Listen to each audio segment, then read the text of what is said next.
Hi, this is Martin Fowler, and you're listening to the Agile Uprising.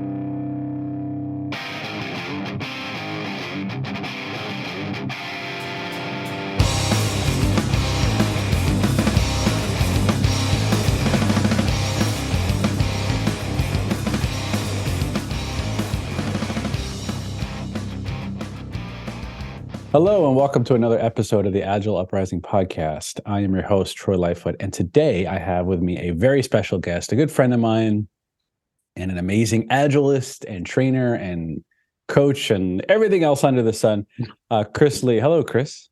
Hey, Troy. How you doing, buddy?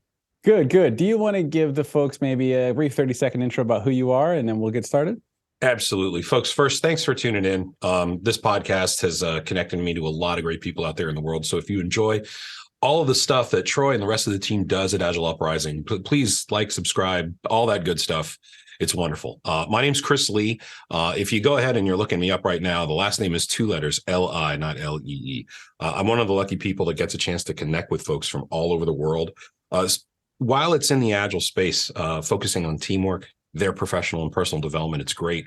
I get to work as a leadership and executive coach, trainer, a whole bunch of good stuff. You can hear more about me later on, but if you want to take a little bit about what me and my team are working on, you can take a look at sparkplugagility.com for all the fun stuff that we've got going on. And I love hearing from new and former students. So hope you all are doing great. Thanks for tuning in. Thank you, Chris. And Chris, I actually took one of Chris's courses a little while back. It's like a train the trainer course. So how to become a better trainer. So an excellent course. He can plug that at the end. That's fine. Anyway, well, thank you, Chris, for joining. So today is episode 2 of a series that I started. And the series is basically called Rethinking Agile. And the first episode was with Ryan Ripley. And it was about his controversial post about story points. And the concept of this is, are there practices or are there aspects of Agile in general, whether that's process, whether that's mindset, regardless, that we need to kind of rethink and maybe do it different or not, right? And that's kind of the gist of the series. So today is episode 2. And the title of this episode is Rethinking Agile. Agile is awesome. And that might sound funny to some of you if you're thinking, why do we have to rethink that?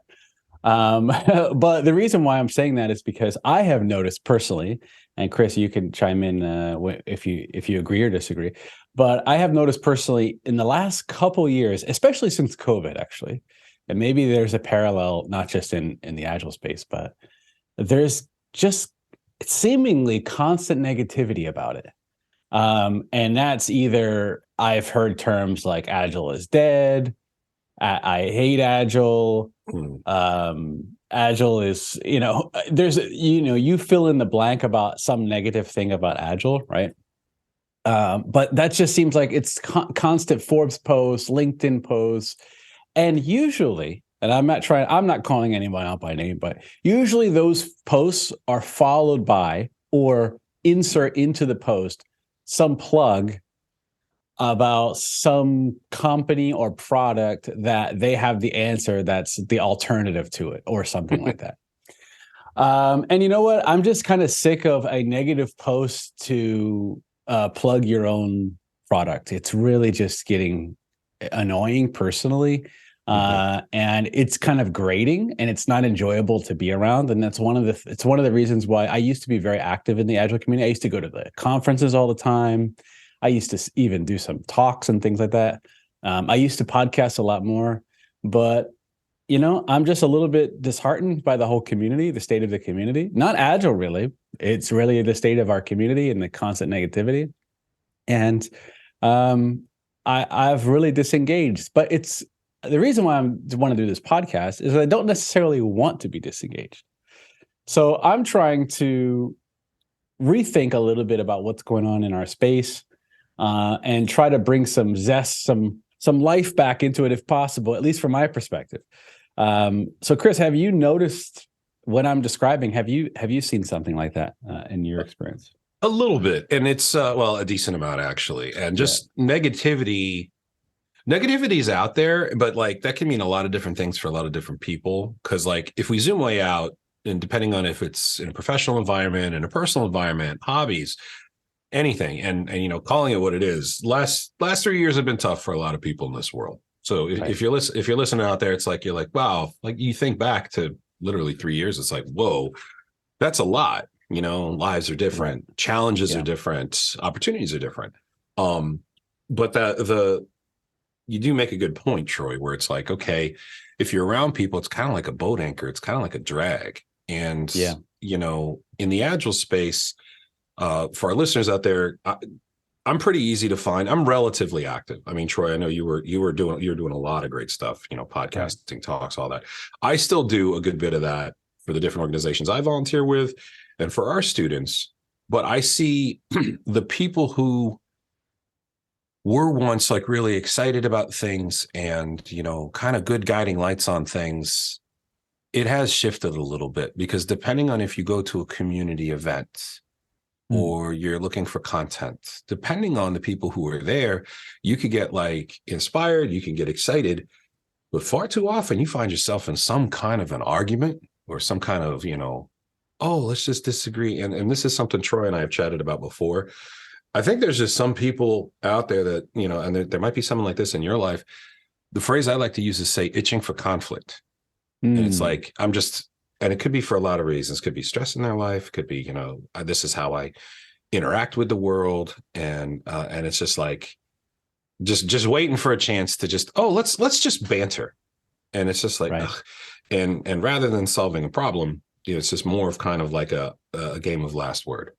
And kind of like what you're saying, Troy, like, here's this thing, here's this problem. By the way, click here and my organization can, here's another wonderful new tool to, it's like, so I think it kind of permeates not just agility, but it's in different communities, it's in hobbies, it's in video games, it's everywhere. So, I mean, I'm seeing it and it's hard to not get pulled down by that.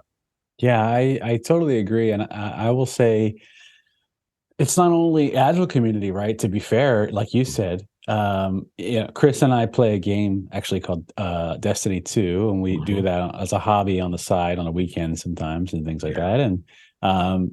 And that it's the same thing. It seems like in the last couple of years, really the community has just gone sour. It's just nonstop negativity. Yet people still play the game all the time, except this time they play the game and they do nothing but complain and argue.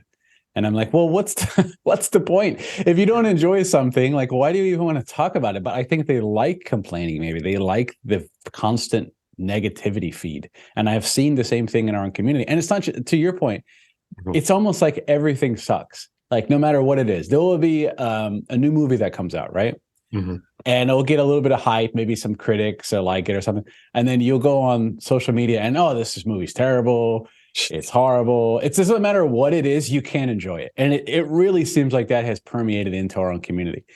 And in the form of either tools, frameworks, certifications, trainings, you name it, no matter what it is, somebody's going to complain. Somebody's going to write a LinkedIn post about it and then promote their own thing on top of it. And it's just so, at that point, I just don't respect it. I'm just tired of it. And I don't really want to have anything to do with it. I want to address maybe the elephant in the room. Last week or a couple weeks ago, I did a podcast with Ryan Ripley, who was basically talking about how he doesn't really like story points and an alternative way of doing things. I could see how someone would argue that that was a negative podcast. I tried to not make it negative, and I don't think he was. I think he's just passionate about a topic. I think he wants to, from his perspective, he wants to improve things. I tried to be fairly neutral, although I tend to agree with his philosophies about it. But at the end of the day, these things are tools. These things are processes and tools, and they're not supposed to be the number one aspect of Agile, number one thing we're doing, right? It's basically just whatever tool works. If you need a hammer, use that, right? If you need a pair of pliers, use that. And whatever works for you, it's good to do. I just wanted to do that podcast because I thought it would be cool to shed some light on some other ways of doing things, right? That we normally don't get the light of day. That's kind of why I did that. But so anyway, so that's a little bit about what's going on in the world. And so I wanted to, a last thing I want to say before we move to the Agile is Awesome piece. Frameworks, certifications, trainings, consulting, all these things. Every industry has these things, no matter what it is, right? Every industry. So if you want to get into AWS or Azure, right? If you want to get into DevOps and cloud, you're going to get a certification, right? There's going to be a certification course you have to take. There's going to be a training you probably have to go through.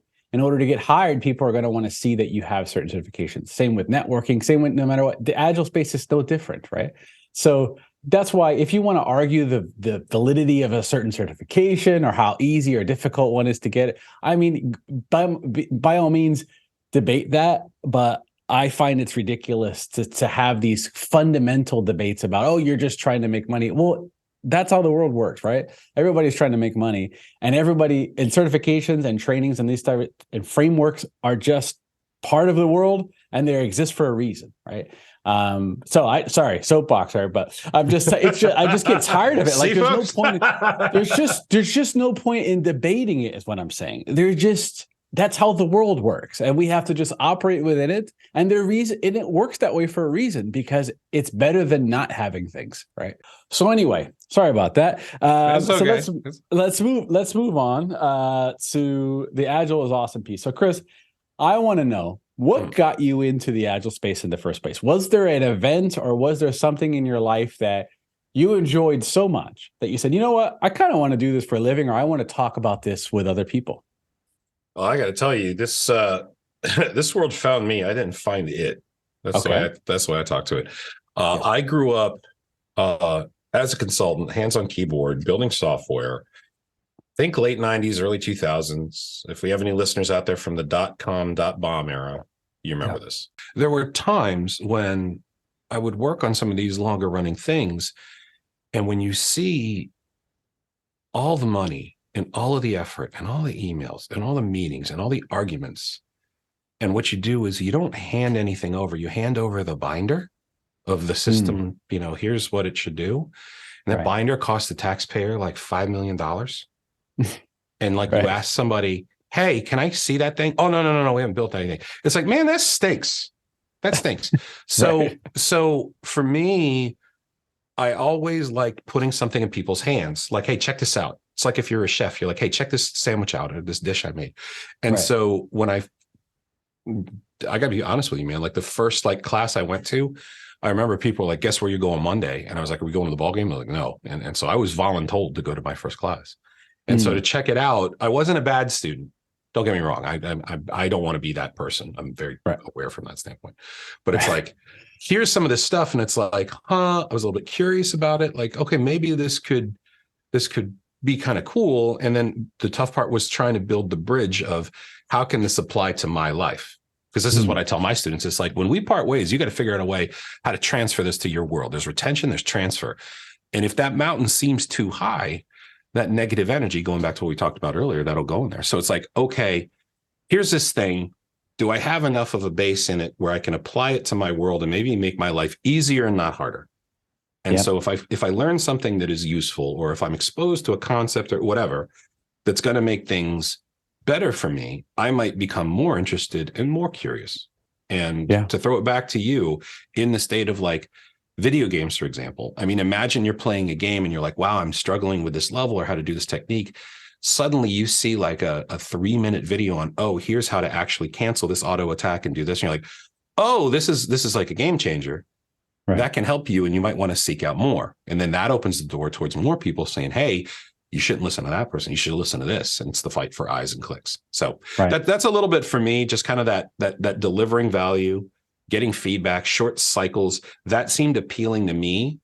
And the training thing is a whole nother thing, but like working in that way and kind of having things that would inform my decisions, my behaviors, how I'd want to spend my time. There's a lot of stuff around the Agile Manifesto that guides exactly those things: choices, behaviors, decisions. And that's really like the root of a lot of it. And that's what I talk about a lot. So sorry for the long-winded answer on that. No problem. Thank you for that. I'll just say briefly, one of the things that made me want to get into the coaching aspect of things, I did a lunch and learn about test-driven development. And a year later, I got a call from one of the developers who was on that lunch and learn. And he said, Troy, he used to be in India. And he said, Troy, I just want to let you know that I'm now living in the US, in California. And the reason why I got hired at this company in the Valley actually was because of what I knew about test-driven development. And it was your lunch and learn that got me started on that. So that leads me to the Agile is awesome piece. So I have in front of me the Agile Manifesto. The manifestos for what's Agile. What's that? No, don't. We don't need to tell. We don't need to tell people what it is. No, I'm joking. Okay. I'm joking. Well, it is literally what Agile is. It's literally the definition of Agile is the Agile Manifesto. So that's what we're going to be. So when somebody tells me that either Agile is dead or they hate it or they hate Agile software development, a lot of times what they're talking about is either Scrum or some horrible version of Scrum, which they have an experience with. Is correct. And that is not what I'm talking about when I say the word. I'm just talking about Agile as a concept, right? And that is defined in the Agile Manifesto. So I'm not going to read the whole manifesto, but all I'm going to do is take pieces of this and talk about why I think it's awesome, why I don't think it's dead, and in fact, why I think if we were able to do this more often in our own companies or at companies either we work at, if you're a coach or a consultant, or if you're an FTE somewhere, if you're able to help and live this at your company, like what would the results of that be, right? And I'm kind of trying to show that really Agile is just an awesome thing if you think about it. And the people that created this thing, nobody's perfect, right? We all make mistakes. We're all human beings. But if you just take a look at a set of values and principles, it's really hard to argue that any of these things are bad. And I'm trying to argue that they're pretty awesome in general. So the first thing, before we get to the value, the first part of the manifesto says that we are uncovering better ways of developing software by doing it and helping others do it. And through this work, we have come to value. So the first sentence, right, is we are uncovering better ways, right? And by doing it and helping others do it. And that's kind of my example about the TDD thing, right? Like where I just help somebody figure it out and then they figured out their own ways of doing it better than even I was doing it, right? So that's pretty awesome if you think about it. They're not saying that they have figured it out, right? They're not saying we have created the best framework in the world or methodology in the world, and if you just go do this, then you're going to be the best. No, they're saying by actually practicing this stuff, we're always trying to figure out a better way of doing stuff, right? I would argue that's pretty awesome. I would argue that if we had that mindset as a community, and at our jobs, we would get better results because the concept is really that you're always trying to figure out new ways of doing things based off of results, based off of evidence. What are your thoughts about that?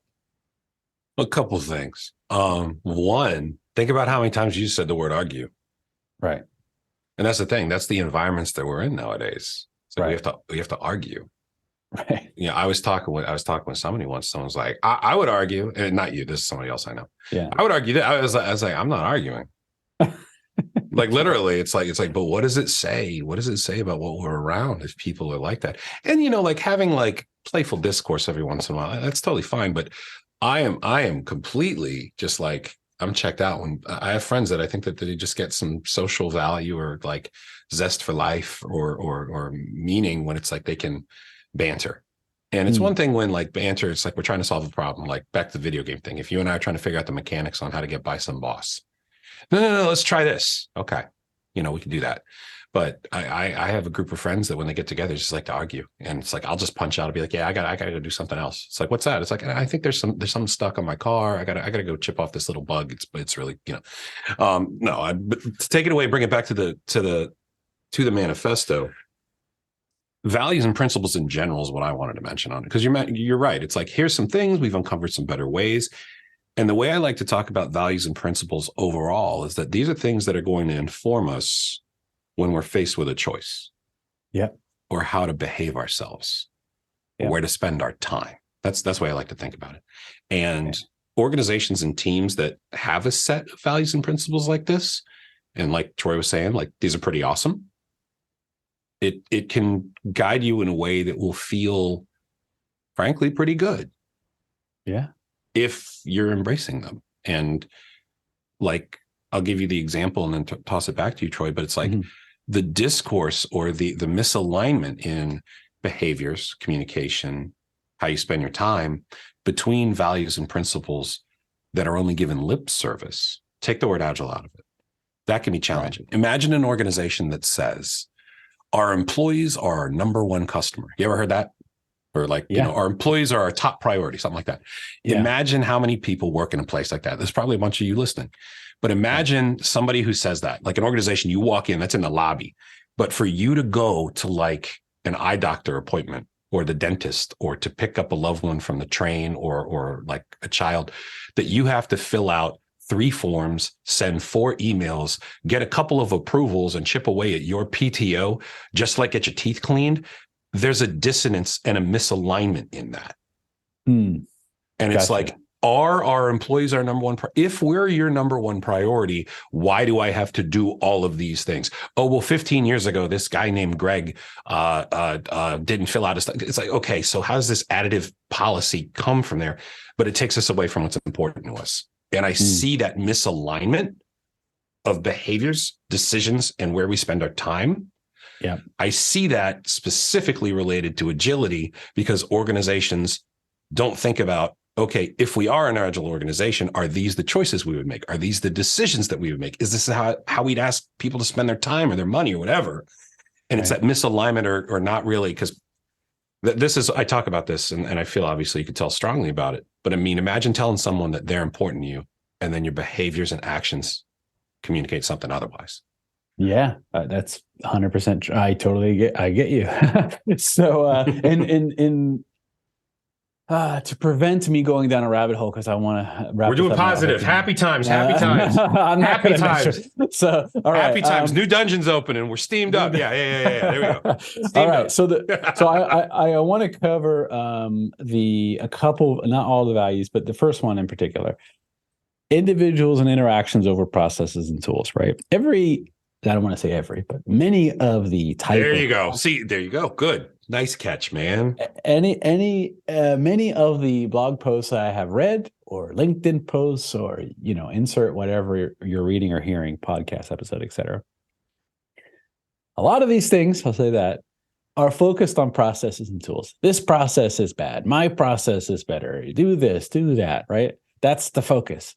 And that is exactly what people that are supposed to be coaching or consulting are supposed to be coaching against, right, or around. Basically, we're supposed to be saying, hey, how do we get a group of people to collaborate better, right? How do we get them to try to come up with better results than they would without this type of mindset or principles and values, right? And so we do it as a community ourselves all the time, and then we expect companies not to do it. So there's that.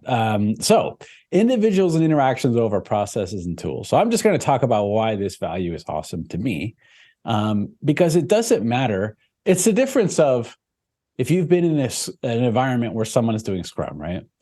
You might have seen some really poor Scrum, right? Like something that people are calling Scrum, which you don't even recognize as what's in the Scrum guide, for example, right?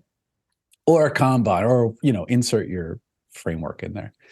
And then you might have been in other environments where things are working really well, right? And things are very mature and people are having a lot of success with it. And what's the difference, right? It's the quote unquote framework are the same. And you, again, insert your scaling framework. It doesn't really matter here, right? Some companies are doing really well with certain frameworks and some companies are not doing well with the same things. What's the difference, right? That's the question. And well, it's really up to the people and how their mindset and how they take the process and tools and what the mindset is behind it and how they interact with one another, right? The people, their own mindset, the way they see the world, the way they see how they view that framework, and that has everything to do with their own mindset, right? So, and the way that they communicate and collaborate with one another, how do they treat one another when working within these process tools makes all the difference of the success of those tools or not, right? So that's why I think this value is awesome, is it's basically saying that no matter what process you tool you use, because they're all important, right? We need processes, we need tools. That's extremely important. But it's only going to be so good as the people and the mindset and their interactions behind them. And that's why I think things like facilitation are really so I have seen people talk about, oh, why do we need facilitation skills and things like that? I'm like, you don't understand. In order for like us to get the type of results that we want in our companies and our community, right? If we're supposed to be autonomous, if we're supposed to be self-organizing, autonomy and self-organization doesn't mean just do whatever you want, right? There is it's supposed to be like an agreed upon outcome we're trying to achieve, whether in any process, in any meeting, and facilitation and getting people to collaborate effectively is like a key skill, which differentiates like a higher performing team from a lower performing team, right? And I'm not even saying you have to have one person that knows how to facilitate. I'm saying just the concept of facilitation and collaboration and how to do that effectively is so important that it almost trumps any particular process and tool. That's my argument. All right, there's that word "argue" again.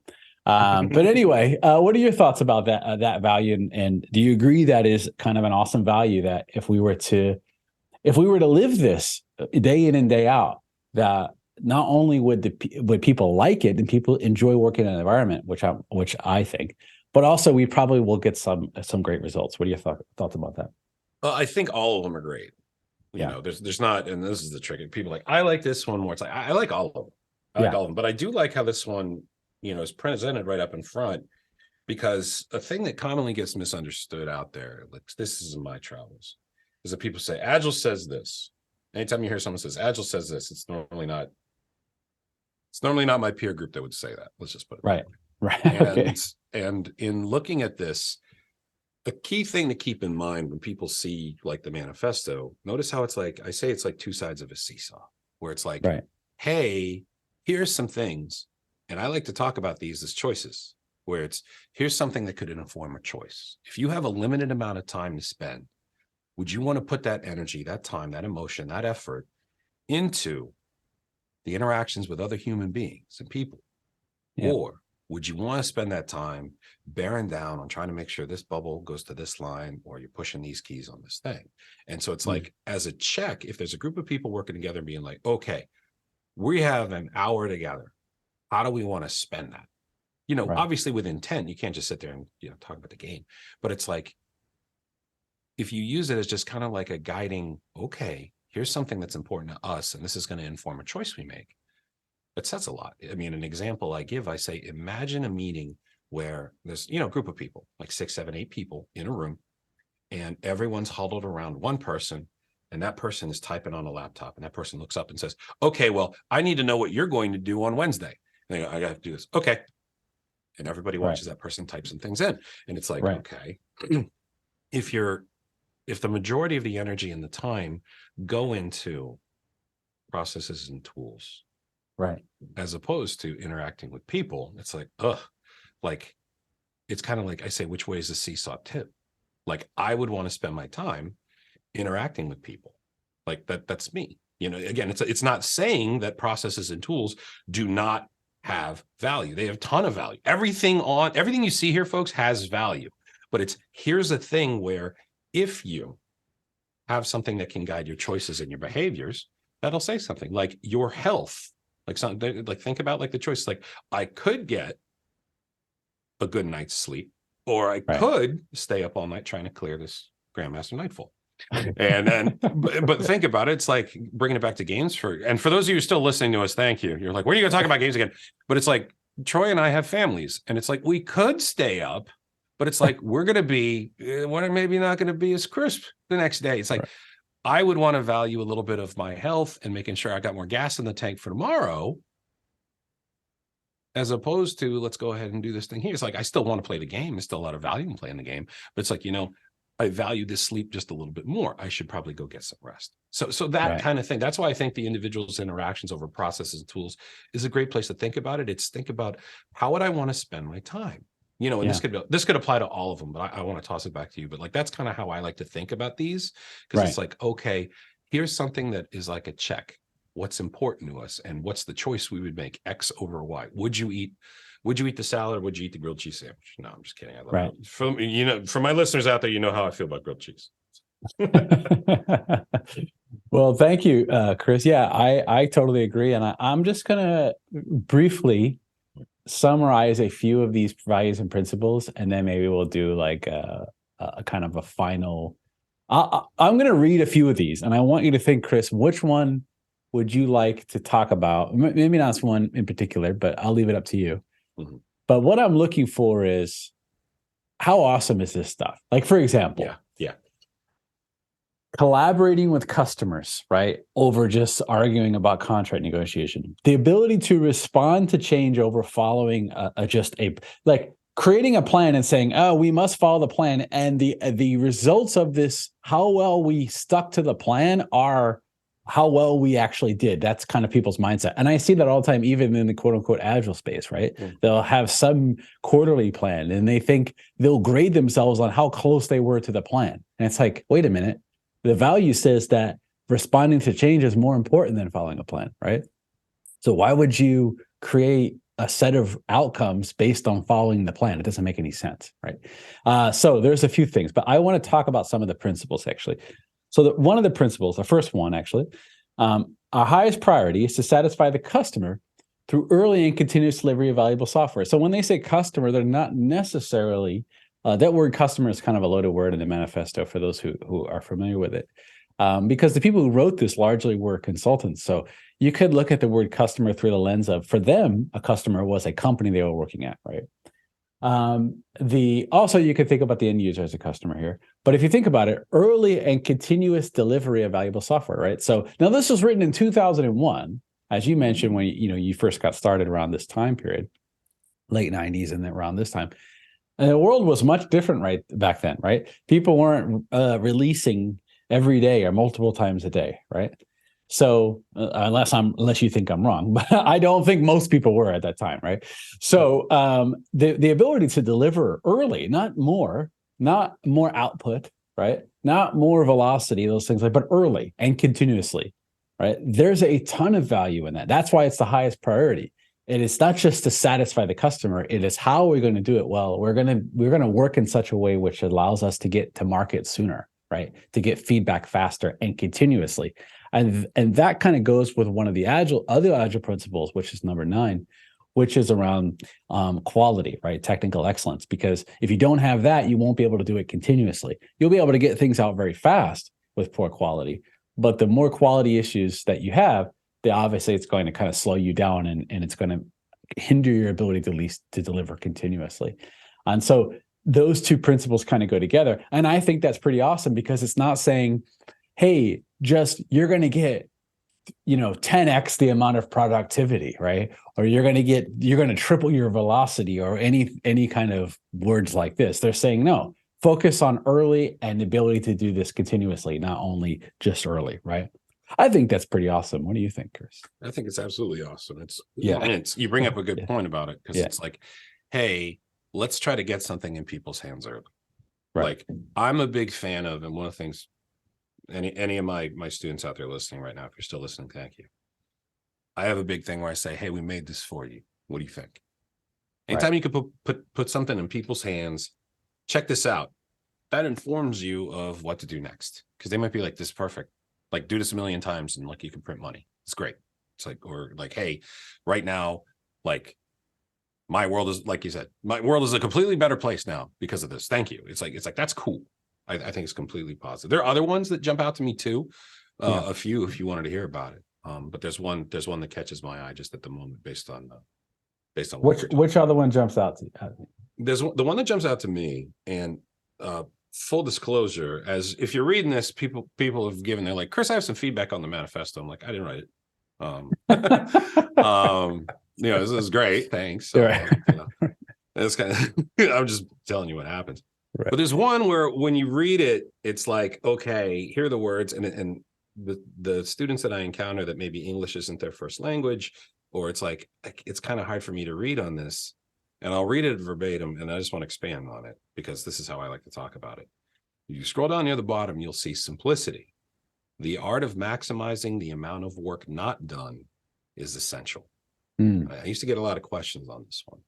And people are like, wait, maximizing work not done? And it's like, they're trying to read through it, et cetera. But that word simple, that's one I like to talk about, because think about this. Regardless of the industry you're in, there's a very good chance that there's an element of written communication in your life. chats, Slack, Discord, SMS, you name it. Email, communicating through code bases, letters, always, right? Right. And it's funny where people are like, okay, I have so much to say. It's like, all right. But think to how many people in your life, if you've ever received an email, you get like the 1,500 word email, when really 15 words might have done the trick. Why write 1,000 lines of code when 10 would have gotten the job done? And really, that's the name of the game with it, because I have friends that are extremely long-winded, and they're like a walking blog post where it's like, I've never seen, I have some people I know that they're like, I've never seen someone use so many words to say so little. And the spirit around this principle is like, okay, are we, this helps to guide behaviors and choices and how we conduct ourselves. Because it's like, okay, am I going to be the person that's just going to volley off 1,000-word email after 1,000-word email when, okay, have you ever seen a situation like something that's overcomplicated, like where it's almost needless? I say needlessly complicated. I don't know, like making that enclave weapon crafting system in Destiny 2 that I just can't absolutely stand it at all. No, but it's like, that's what I mean there. It's like, keep it simple. Keep it simple. Yep. Are we, and it's the questions you ask, are we overcomplicating things? And it's like, I ask my volunteer groups that sometimes. I'm like, are we trying to make it too complex? Like, simple. And sometimes I just say, guys, simple. right. Why write 100 lines of code when 10 will do? So that's one that kind of pops out to me. Right. And what you just described, that very last thing, there's a term in XP called YAGNI. There you go. And it stands for you aren't going to need it. And really that's just talking to the human, what is the propensity, I guess might be the right word, to add extra things, right? To try to what they call gold plate things, right? And it's really, what is the simplest, that's the kind of concept behind TDD. What's the simplest thing we can do to try to go test something, right? To try to get some kind of value, to try to learn, right? And so that's, instead of adding extra things, let's just focus on the simplest thing and then learn from that and build on top of it, right? Okay, so we have to wrap in a second. I want to say one last thing about that principle, because they're all awesome. I guess what I'm trying to say is, if you were to, I encourage anybody, anytime, to go read the Agile Manifesto at agilemanifesto.org. Read through this, and I want you to tell me, we have an Agile Uprising Discord. It's totally free. This podcast is free. Everything's free. I'm not trying to sell you anything. So, and even if I was, that would be okay. People got to make money in life, right? But it just how happens in this podcast, I'm not, right? So the Discord is free, okay? And so come in that Discord. If you say, Troy, I read the manifesto and I don't think it's awesome, tell me why. That's totally fine, right? As long as it's a friendly discourse, if you have a valid reason, that's fine. But I'm trying to suggest, not argue, but suggest that each one of these principles in its own way and the values are awesome, right? And so number 10, which you just talked about, which is simplicity, the art of maximizing the amount of work not done. So it's talking about, right, the AGNI concept. It's also talking about, let's focus on what not to build, right? If we can learn because many things that we build, people don't use, people don't necessarily like, right? So, and you can think about any product that you've used, there's probably features which you've never touched, which people dislike. So what can we do to try to learn as fast as possible what not to build? And that will be maximizing the amount of things not done, because just by learning that, we're actually not going to waste time on things that might not be value added, right?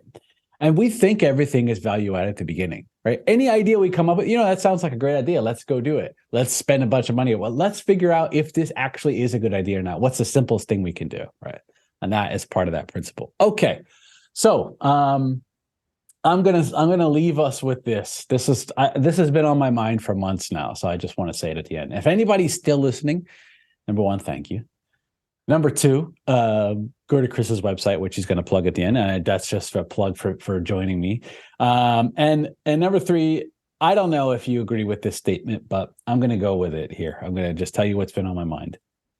My God, like, what are we doing to each other, right? Not just in the Agile space, but around the world. The constant fighting, negativity, politics. It's like Agile is like politics now. There's two sides, there's warring factions, and it's like really, is this what we got into it for? Is this it? When we are going to die, or we're at the end of our life, right? Is that's what we're going to be focused? It's just so much noise and nonsense. None of it means anything, right? So how can we help people? How can we help the companies we work at? If you're an FTE, how can you help make this better for yourself? You know what? This set of values and principles is really awesome. And if we can help, if we can just do these things, no matter what process and tool we use, trust me, it's going to be awesome, right? If we can start living these things, you're going to have fun. And I know there's complications to life. I know there's reasons why you can't do these things, but that doesn't mean this thing is crap, right? Or it's dead or whatever. So that's my ending. And I'm sorry if it's a little sad or morbid, but what are your thoughts about this, Chris? And then we got to go, and please give you a plug to anything you'd like. Couple things. I'd rather send you all out with a little bit of a smile. Think of it this way. Like, well, there's things out there that can be kind of a drag, whatever it might be. You know, we all have challenges and stuff like that.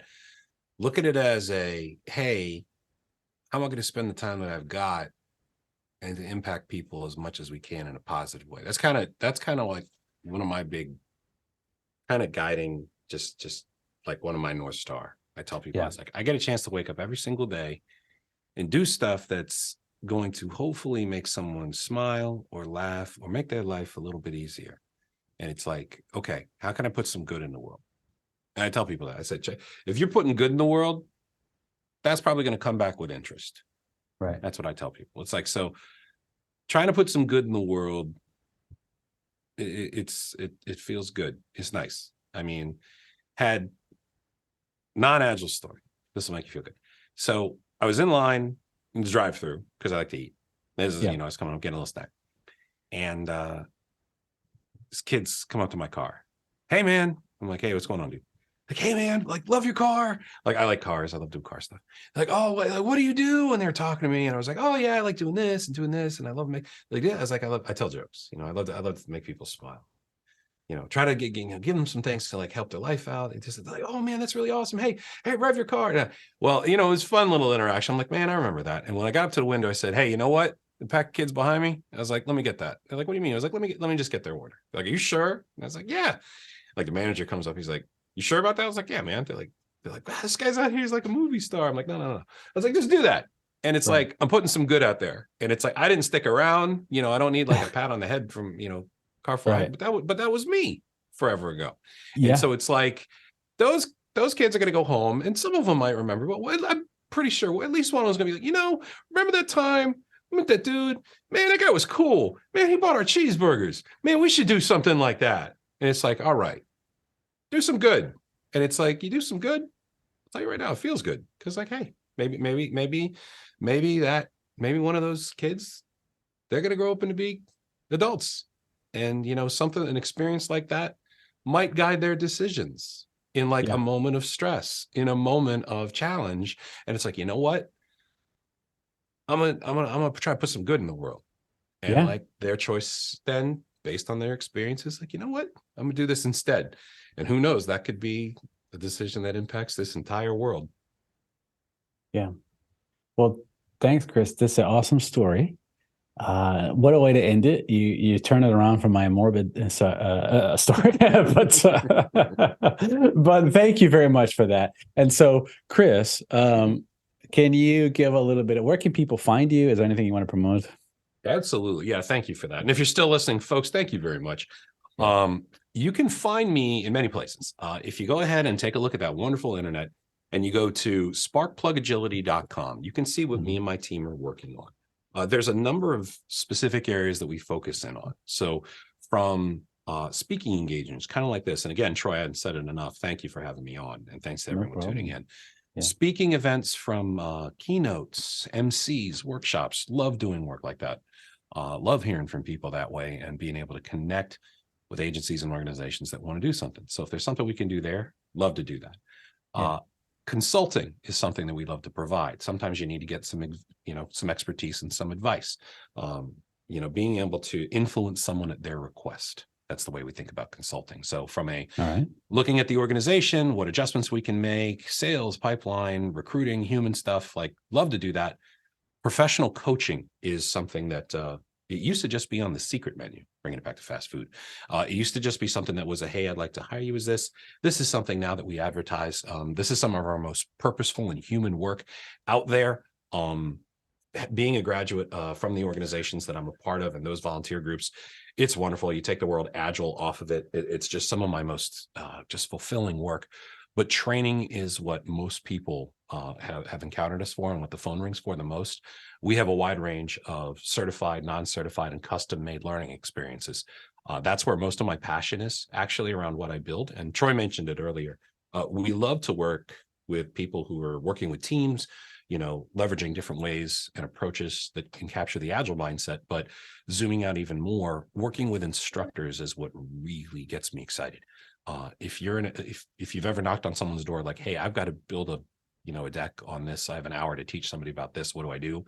All the way along the journey to wanting to apply for one of these very prestigious training licenses, we've developed a very, very comprehensive program helping you along any step of the way. A mixture of on-demand learning, self-paced work, contextual type assignments, and then a heavily immersive program where we work with you. And that's our Train of Thought series. And the crown jewel of that is the Trainer Immersion Program.